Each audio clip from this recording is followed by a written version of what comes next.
पूरी दुनिया में है। जो हनुमान जी, जो देवता पूरी दुनिया में है, फिर उनको मंदिर और मूर्ति की क्या आवश्यकता?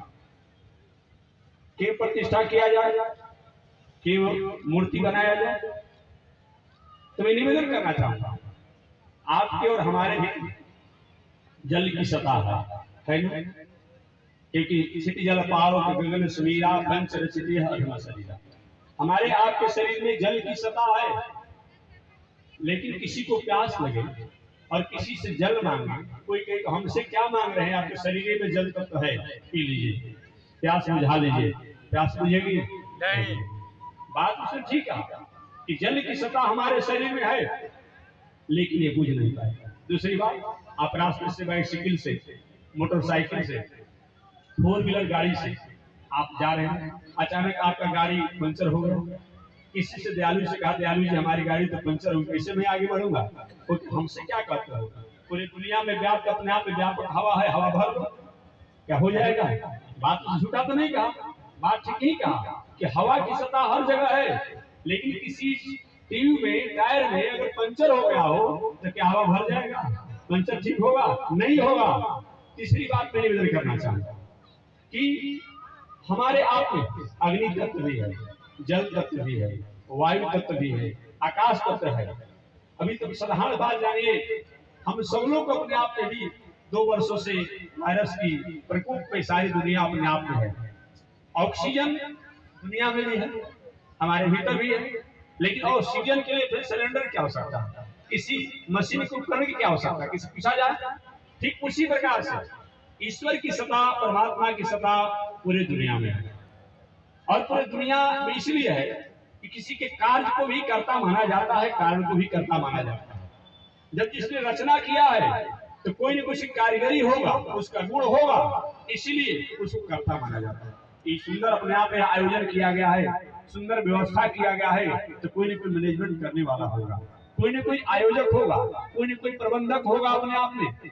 तो जब इस संसार के संसारिक वस्तुओं को बनाने के लिए कोई न कोई मनोरंजन करना होगा, तो दुनिया को जो बनाने वाला है क्या उसको कोई नहीं होगा? कौन है वो? All thing bright and beautiful, all creature great and small.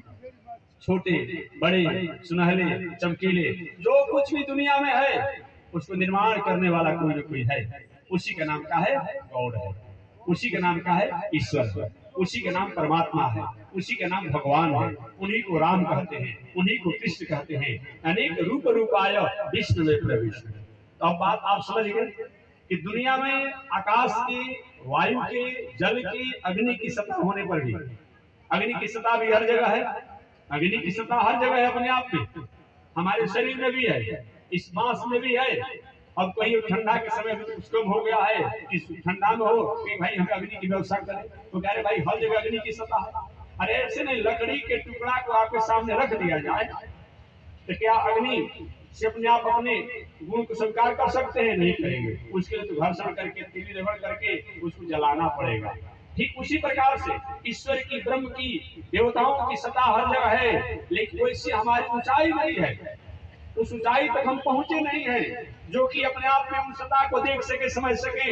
लेकिन वही किसी दयालु से पानी पीने को मांगा जाए, प्यास किसी को लगा हो और अपने घर पर कहीं बोरिंग कराया हो, नल हो, कल हो, और सुंदर लोटा का जल ला करके और किसी को दे दे तो उसकी प्यास हो जाती है। ठीक वही बात है। एस नारायण श्रीमान श्रीराम निकेतन नाग पर्यंत मुसृज याग तो मथुराम करी। ये दूसरे कोई मूर्ति नहीं है, ये दूसरा कोई मूर्ति नहीं होता है। कौन है? इस नारायण श्रीमान, जो अपने लोक में है, अपने आप में जो अपने लोक में रहते हैं, वो भक्तों की इच्छाओं को, अरमानों को पूरा करने के लिए ये अर्चावतार के रूप में आकर के जगत का उद्धार करते हैं। मैं तो यहाँ तक निवेदन करना चाहूंगा कि सतयुग में लाखों वर्षों तक तपस्या, साधना, आराधना करने से जो फल को प्राप्त होते थे, त्रेता युग में 10,000 वर्षों तक बहुत प्रकार की साधना करने से जो फल प्राप्त होते थे, द्वापर युग में तीर्थों व्रतों को करने से जो फल प्राप्त होते थे, वो कलयुग में बताया गया है साक्षात अर्चावतार मूर्ति का अगर दर्शन कर लिया जाता है तो पुण्य को प्राप्त होता है। इसलिए कलौ नास्तेव नास्तेव, हे दुनिया में रहने वालों, अर्चावतार से श्रेष्ठ मानवीय जीवन के कल्याण का दूसरा कोई आयाम नहीं है। मानव जीवन में सबसे श्रेष्ठ अगर कल्याण का कोई आयाम है वह अर्चावतार ही है। यह कौन अर्चावतार है? जिसके द्वारा अपने आप दिव्य चक्षुरादतम तद्विप्रासो विमन्वयो जागृवांसमिंदते विष्णु यत् परमं पदम पर्याप्तानंतराय। ये दूसरा अर्चावतार नहीं है। कौन है? जो कि बड़े बड़े साधक कमलात्मा विमलात्मा लोग जो बहुत बड़ी साधना करके जिन तत्वों को प्राप्त करते थे उन तत्वों को हम अर्चावतार द्वारा प्राप्त करते हैं। कुछ आधुनिक विचारकों का अपनी बुद्धि की बलिहारी है, कहते हैं ये अर्चावतार तो किसी को खाने कमाने का एक धंधा हो गया है। क्या आपने एकलव्य का नाम नहीं सुना? सुने होंगे। एकलव्य ने उस तत्वों को प्राप्त किया, उस विद्या को प्राप्त किया, उस शक्ति को प्राप्त किया जिस साक्षात द्रोणाचार्य द्वारा कौरव वंश और पांडव वंश राजकुमारों ने प्राप्त नहीं कर पाए। कौन इतिहास में जानता है? कौरव वंशीय राजकुमार और पांडव वंशीय राजकुमार में जो साक्षात द्रोणाचार्य द्वारा शिक्षा को शक्ति को प्राप्त ज्ञान को नहीं कर पाए वह मूर्ति द्वारा अपने आप एकलव्य ने प्राप्त किया। इतिहास सब जानता है। कौन नहीं जानता है? दूसरा उदाहरण के रूप में मैं निवेदन करना चाहूंगा। आपने मीरा का नाम नहीं सुना? मीरा ने इस अर्चावतार द्वारा उस स्थिति को प्राप्त किया जो बड़े बड़े साधक लोग सतयुग में, त्रेता युग में, द्वापर युग में प्राप्त करते थे। कौन नहीं जानता है? क्या आपने रविदास जी का नाम नहीं सुना? रविदास जी ने इस युग में बहुत कम समय में अपने आप में इसी अर्चावतार द्वारा उन तत्वों तक पहुंचने का अधिकार प्राप्त किया। कौन नहीं जानता है? अनेक ऐसे उदाहरण है। क्या रामकृष्ण परमहंस जी का नाम नहीं सुना? विवेकानंद जी का नाम नहीं सुना? कौन ऐसा है? और एक बात और मैं करना चाहूंगा, भले हमें 2-4-5 रहना है। यहाँ पर दुनिया में कोई भी ऐसा व्यक्ति नहीं है जो प्रमाणिक रूप में कह दे, शास्त्रीय परिपाटी के रूप में कह दे कि मूर्ति की पूजा वो नहीं करता है। नास्तिक कह देता है, अनेक प्रकार के लोग हैं, मैं नहीं करता हूँ, लेकिन प्रमाण के रूप में कोई भी दुनिया में ऐसा नहीं है। केवल भारत की बात नहीं हो रही है, पूरे विश्व में कोई ऐसा नहीं है जो कहे कि मैं मूर्ति की पूजा नहीं करता हूँ। एक मूर्ति से अलग कुछ होता ही नहीं है। आपके महाराज कैसे बात करते हैं? नास्तिक लोग तो नहीं मानते हैं, नास्तिक लोग नहीं मानते हैं। मैं निवेदन करना चाहूंगा, नास्तिक ठीक है रामकृष्ण को नहीं मानते हैं, लेकिन अपने अनुयायी को चौराहे पर तो बैठाते हैं ना। वो मूर्ति है कि नहीं है? रामकृष्ण के, हनुमान के, काली के, दुर्गा का, सूर्य का मूर्ति हम मंदिर बनाकर बैठा देते हैं, वहां तुम विरोध करोगे? तो जो अपने आप जो जिसके तुम अनुयायी मानते हो उसने राष्ट्र के लिए, समाज के लिए बहुत बड़ा उपद्रव किया। उनके चौराहे पर बैठा करके तो मूर्ति वहां माला लगाते हो नहीं लगाते हो? उनके पुण्यतिथि मनाते हो नहीं मनाते हो? उनका जन्मदिन मनाते हो नहीं मनाते हो? कौन ऐसा है? भरमाने के लिए किसी कोई बात कह दिया जाए, लेकिन कौन ऐसा व्यक्ति नास्तिकों से पूछा जाए, भले किसी को नहीं मानता हो लेकिन अपने तुम अनुयायी को मानते हो ना, तो भी तो मूर्ति है। यहाँ पूछते हो कि मूर्ति द्वारा क्या मिलता है? पूछता है कुछ नास्तिक लोग कि मूर्ति से क्या मिलता है? ये मूर्ति तो बोलती नहीं है, ये मूर्ति तो चलती नहीं है, ये मूर्ति तो खाती नहीं है। उनसे पूछना चाहिए कि तुम जिस अपने अनुयायियों की मूर्ति चौराहे पर बैठाए हो उनको माला लगाने से क्या होता है? उनका पुण्यतिथि क्यों मनाते हो? उनका जयंती तुम क्यों मनाते हो? तुम मनाते हो, हम कहीं अपना मना लिए तो क्या हुआ? किसी के पास ऐसा कोई जवाब? कोई भी ऐसा व्यक्ति नहीं है। कोई प्लस का चिन्ह ही मानता है, वो भी तो आकार हो गया, वो भी तकार हो गया जी। कोई और को मानता है, वो भी तकार हो गया जी। इतना ही नहीं, कोई अपना आप चबूतरा ही बनाता है, वो भी तकार हो गया। अब कहाँ अलग है बताइए? कौन ऐसा व्यक्ति है पूरी दुनिया में जो अपने आप मूर्ति से अलग है? कोई अलग नहीं है अपने आप में। ये बात नहीं कि रामकृष्ण को मूर्ति कहा जाता है। शास्त्र में 8 प्रकार की मूर्ति बताई गई है। शास्त्र में 8 प्रकार की मूर्ति बताई गई है। उन 8 प्रकार की मूर्ति से कोई अलग दुनिया में नहीं है। वो कौन कौन है? शैली, दारुमयी, लिप्या, लेख्या, चैकते, मनोमयी, मणिमयी, ये 8 प्रकार की मूर्ति बताई गई है। सबसे श्रेष्ठ शैली, शिला की मूर्ति बताई गई है, जो कि हनुमान जी महाराज, काली, दुर्गा जी के, सूर्य के, शंकर की आप स्थापना करते रहते हैं। शैली, दारुमयी, काष्ठ की मूर्ति। वो जगन्नाथ भगवान के दर्शन करने गया होगा, मंदिर है पक्का का, ईटा पत्थर का, लेकिन मूर्ति क्या है? काष्ठ की है। शैली, दारुमयी, लेप्या, लीप करके। आप नहीं मानते हैं रामकृष्ण को, देवता देवी को नहीं मानते हैं, लेकिन अपने घर को कहीं डेंटिंग पेंटिंग प्लास्टरा कराना चाहते हैं, मन में इच्छा रहती है, क्या पूजा नहीं है? ऐसे भी तो कहा जाता है स्वच्छता ईश्वर का प्रतीक है, ये हम कहते हैं, पूरी दुनिया कहती है अपने आप में। तो अगर कहीं आपका घर द्वार भी साफ सुथरा है, घर द्वार भी डेंटिंग पेंटिंग है अपने आप में, पलस्तरा हुआ है, वो भी ईश्वर का प्रतीक हो गया, वो भी ईश्वर की पूजा हो गई। ईश्वर कहाँ पर है? हर नास्तिक चाहता है कि हमारा घर कम से कम हो, साफ सुथरा हो, अच्छा हो, वो भी तो मूर्ति पूजा किया। इतना ही नहीं, अगर स्वच्छ आप वस्त्र पहनते हैं, अच्छे वस्त्र पहनते हैं, तो वस्त्र को भी अपने आप बताया गया है ये भी ईश्वर का प्रतीक है। ईश्वर कहाँ पर है? अपने शरीर को आप स्वच्छ रखना चाहते हैं, ये भी ईश्वर का ही अपना प्रतीक है। स्वच्छता ईश्वर का प्रतीक है, स्पष्ट कहा गया अपने आप में। कौन ऐसा व्यक्ति है इससे अलग है? आप घर द्वार दलान इत्यादि कुछ नहीं, अपना जो भोजनालय है और भी जो अपने आप रखते हैं उसको भी साफ सुथरा रखते हैं, ये भी ईश्वर की ही पूजा हो जाती है, इससे आप अलग नहीं है। तो शैली दारूमयी लेख्या लेखनी के रूप में केवल रामकृष्ण ही नहीं, जो भी अक्षर लिखा जाता है वो सब ईश्वर का ही स्वरूप है। कहाँ ईश्वर अपने आप है? जो ही आप लेखनी लिखना चाहते हैं वो ईश्वर का नाम ही हो जाता है। और एक बात मैं तो निवेदन करना चाहूंगा अपने आप में। एक बार एक ऋषि कुमार अपने गुरुदेव से पढ़ रहे थे, यजुर्वेद के माध्यमिक शाखा के 40वें अध्याय के माध्यम से हम ब्रह्म, ह का अर्थ ब्रह्म होता है। नटखट स्वभाव का बालक था, पढ़ने में कुशाग्र था। उसने गुरुदेव से पूछा, गुरु जी आपने ख का अर्थ तो ब्रह्म बता दिया, लेकिन क का अर्थ क्या होता है? गुरुदेव ने कहा जदेव खम तदेव कम, यानी यजुर्वेद के माध्यमिक शाखा के 40वां अध्याय के अनुसार जदेव खम तदेव कम, यानी ख का अर्थ अगर ब्रह्म होता है, ईश्वर होता है, परमात्मा होता है, नारायण होता है, मूर्ति होता है, आकार होता है, स्वरूप होता है, तो क का मतलब भी ब्रह्म होता है। तो जितने बार आपके द्वारा क और ख का उच्चारण होता है उतने बार मूर्ति की आपके द्वारा पूजा हो जाती है। कहाँ अलग है? आप नास्तिक हैं, कुछ नहीं कहेंगे तो कहते हैं कौन सा काम करते हैं आप, क्या करते हैं? तो जितने बार 24 घंटा में क शब्दों का उच्चारण होता है, ख शब्दों का उच्चारण होता है, उतनी बार आपने मूर्ति की एक तरह से प्रार्थना हो ही जाती है। कहाँ जाएंगे?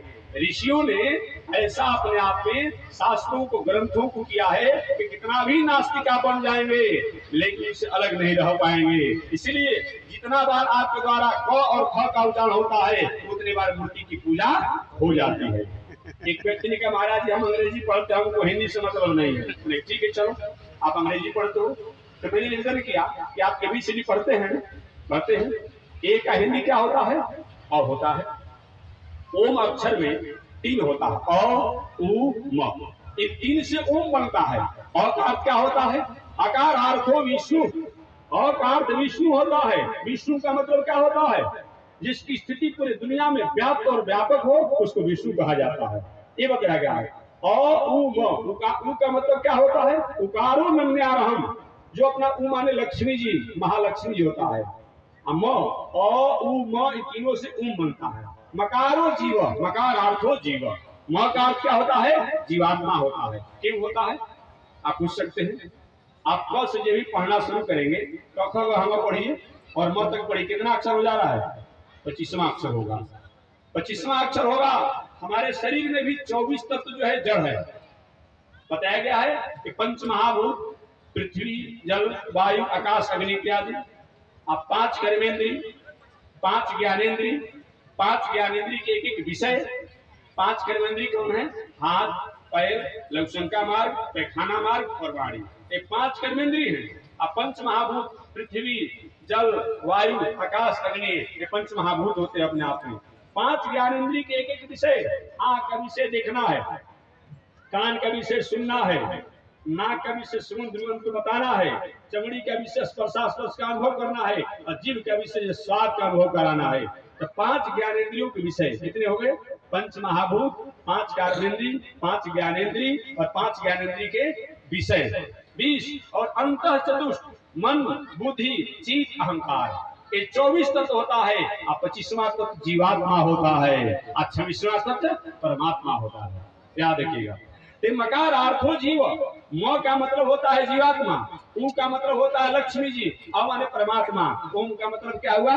ब्रह्म जीव माया।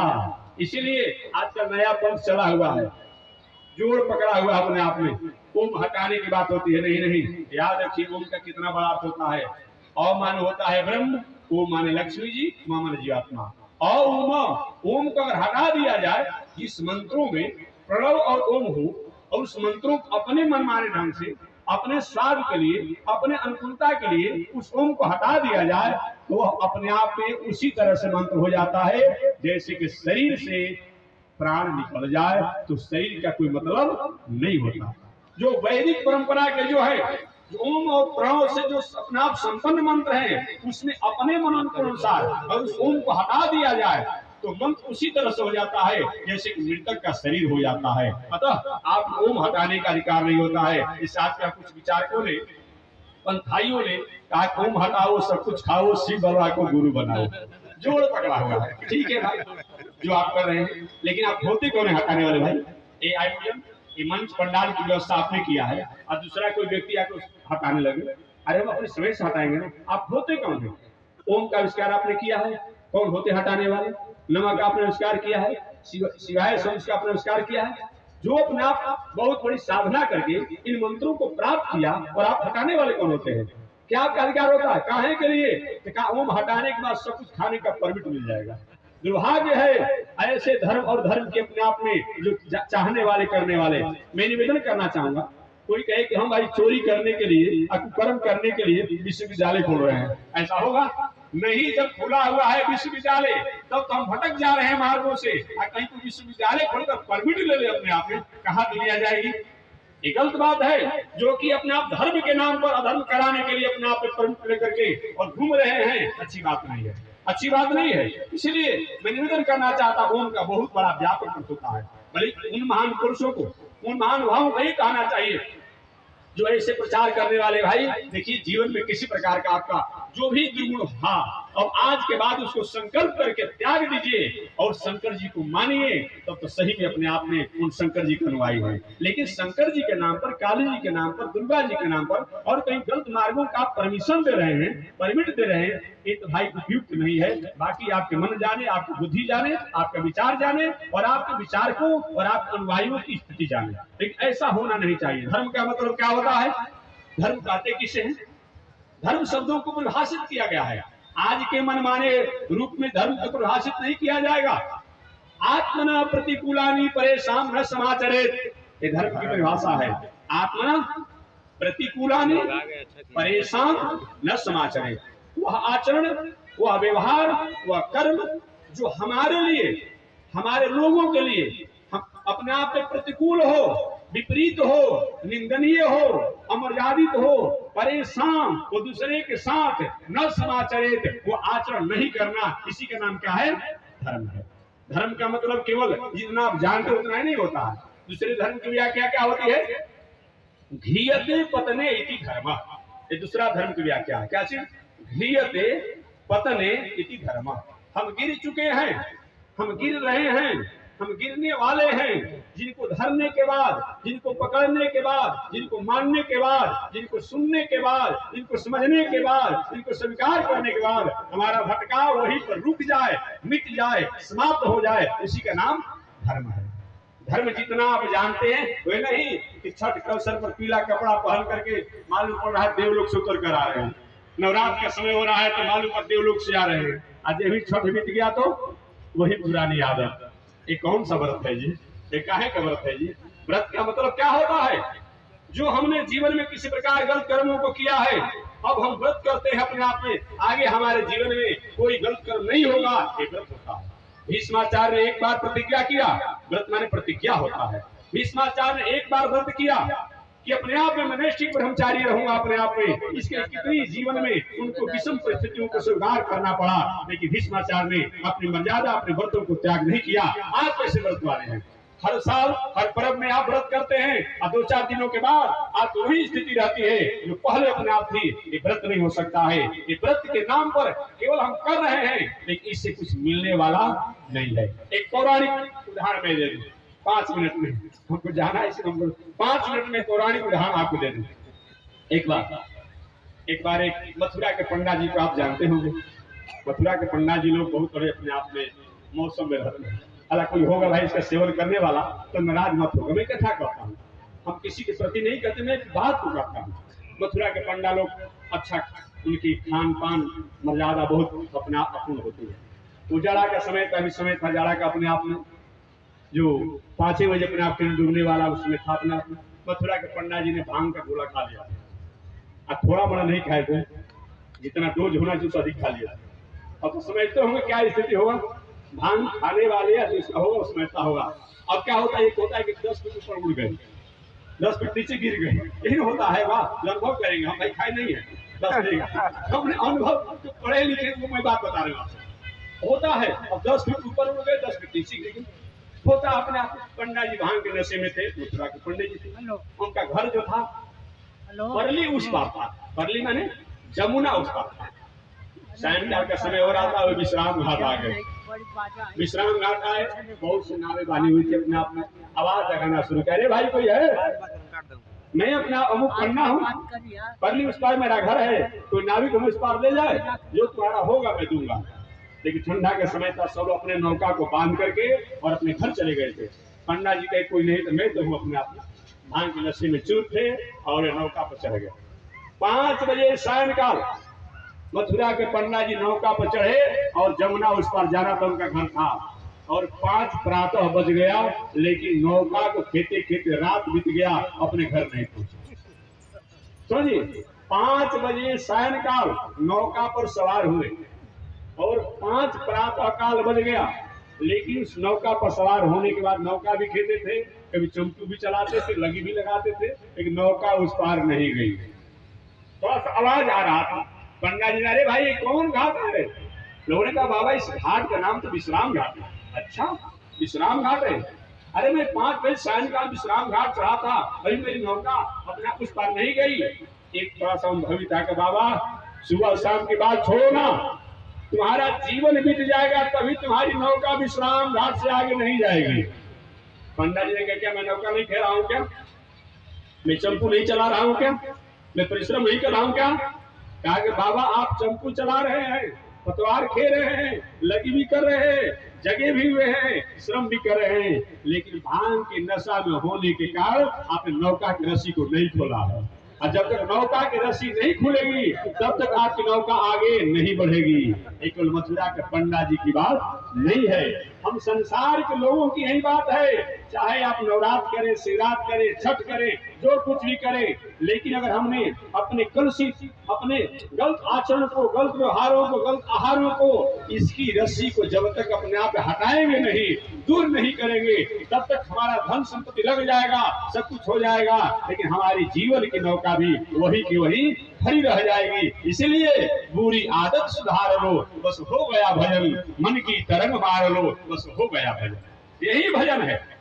ऐसा अगर हम करते हैं अपने आप में, तो वर की जीवन सिद्ध ही कहा गया है, कर्म ही पूजा है, वही कर्म पूजा होता है। कौन?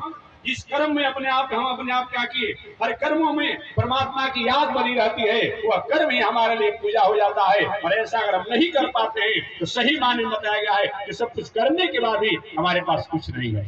तो मैं निवेदन करना चाह रहा था, 8 प्रकार की मूर्ति बताई गई है।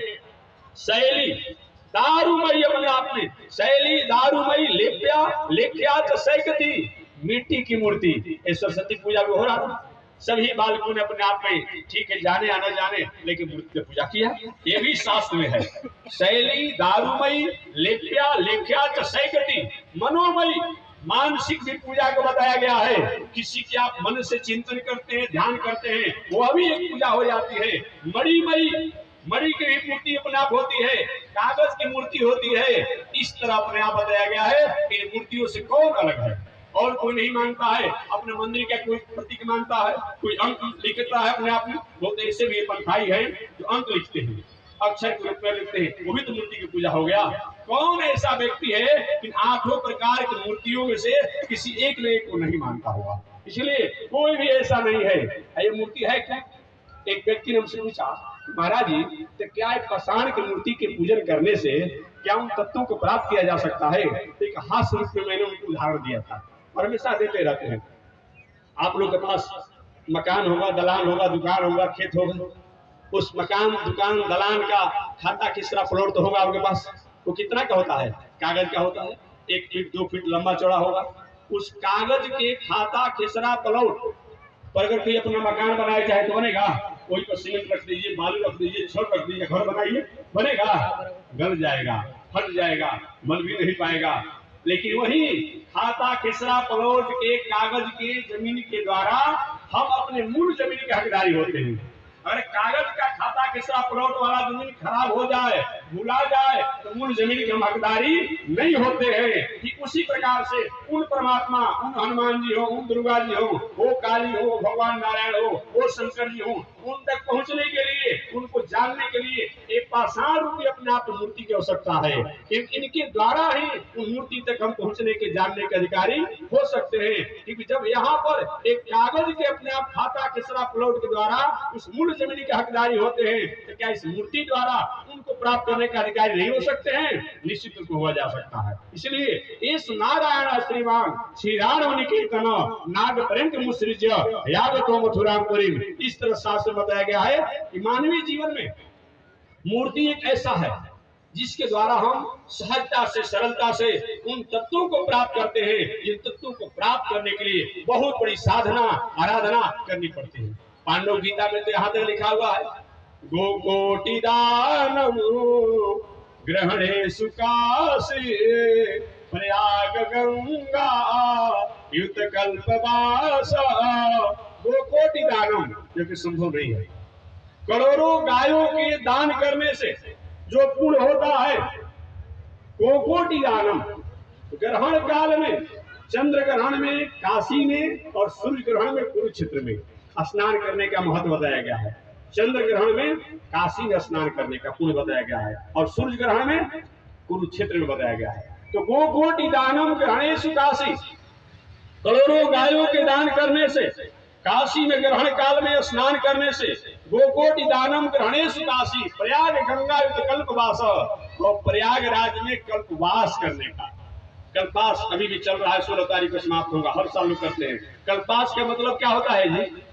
कल्पवास माने कल्प कल्प करके वास करना, उसी का नाम क्या है? कल्पवास है। या दूसरा कल्पवास का मतलब क्या होता है?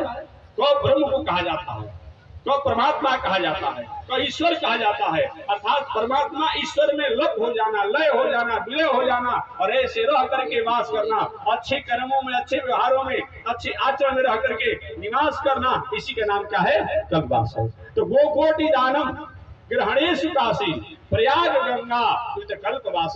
बहुत दिनों तक करोड़ों गाय को दान करने से, काशी में ग्रहण में स्नान करने से, प्रयागराज में कल्पवास करने से, पृथ्वी की परिक्रमा करने से, 100 अश्वमेध को जब पूरा करने से जो फल होता है वो अर्चावतार को अपने आप के दर्शन करने से प्राप्त हो जाता है। इसलिए कलौ नास्तेव नास्तेव, ये दुनिया में रहने वालों, कलयुग में, कलयुग से अच्छा कोई युग नहीं है और अर्चावतार से श्रेष्ठ आत्म कल्याण का, मानव कल्याण का, जगत कल्याण का, विश्व कल्याण का श्रेष्ठ कोई उपाय नहीं है। इस तरह विचार करते हुए अपने आप में इस अर्चावतार को स्वीकार करना चाहिए। तो बस इसी शब्दों के साथ मैं अपनी वाणी को विराम दे रहा हूँ। एक बार भगवान का नाम ले, आगे परमात्मा की जय शिक्षा।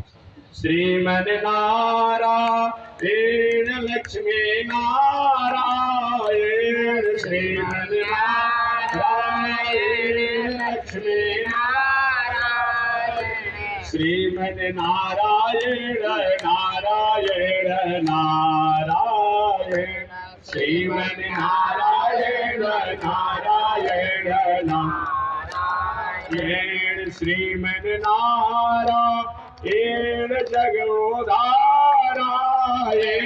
श्रीमन नारायण जगोदारायण, लक्ष्मी नारायण नारायण नारायण, लक्ष्मी नारायण नारायण नारायण, आग लगे आकाश में बरसन लगे अंगारो, आग लगे आकाश में बरसन लगे अंगार, संत नहीं होते जग में तो जल मरता संसार हो, संत नहीं होते जग में तो जल मरता संसार, श्रीमन नारायण नारायण नारायण, श्रीमन नारायण नारायण नारायण, लक्ष्मी नारायण नारायण नारायण लक्ष्मी नारायण नारायण नारायण करनी देखी रघुनाथ जी हमारे और करनी देखी रघुनाथ जी हमारी आपने ताकी रघुनाथ जी हमारे और करनी ताकी रघुनाथ जी हमारी बगसर में आके रहुआ तड़का के मरने बगसर में आके रहुआ तड़का के मरने गौतम नारी अहिल्या के तरने गौतम नारी अहिल्या के तरने देखी रघुनाथ जी हमारे और कने देखी रघुनाथ जी हमारी ओरिया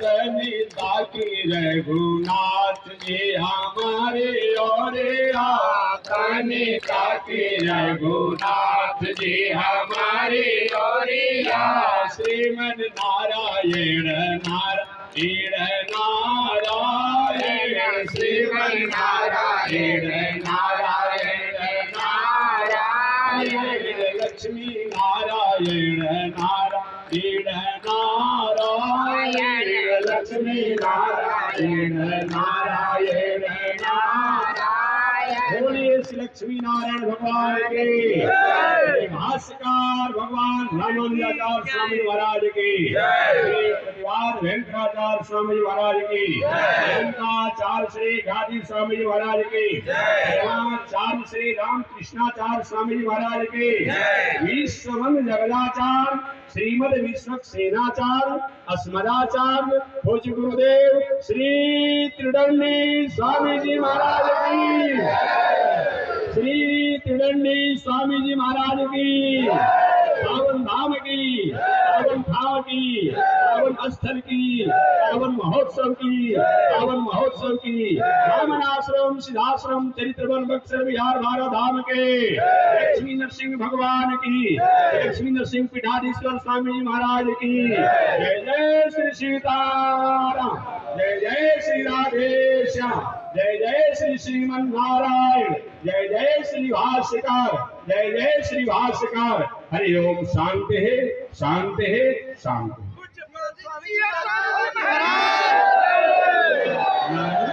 जैसी यहाँ की जो व्यवस्था होगी उस व्यवस्था में आप सम्मिलित होंगे। मैं आप लोग से अभी इसी मंच से इसी समय में विदा ले रहा हूँ। जहाँ हमें जाना है मैं वहाँ के लिए आगे मैं यात्रा करूंगा। जय श्रीमन नारायण जय श्रीमन नारायण।